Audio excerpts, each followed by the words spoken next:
aman lah batur ieu keun sia diala laukna sia ku aing mah Karmin bari ngatayep ngadeuketan balong tapi memeh tepi mencorong heula ka saung rangon bisi aya keneh jalma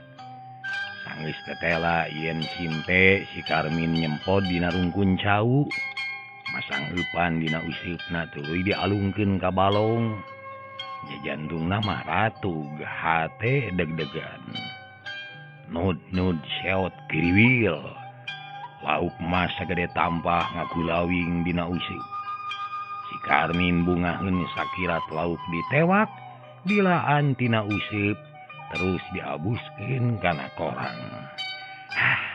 hiji tah pokna